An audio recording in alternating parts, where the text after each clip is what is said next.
ब्रोजेडेक्स syrup. यह syrup खांसी में काम में ली जाती है। अगर आपके वेट कप आ रहा है, खांसी में बलगम आ रहा है, तो यह बहुत ही अच्छी दवा है। यह बलगम को बाहर निकालने में मदद करती है।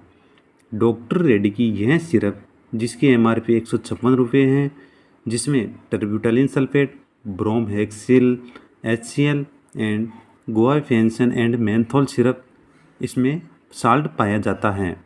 यह सिरप डॉक्टर रेड्डी द्वारा बनाई जाती है।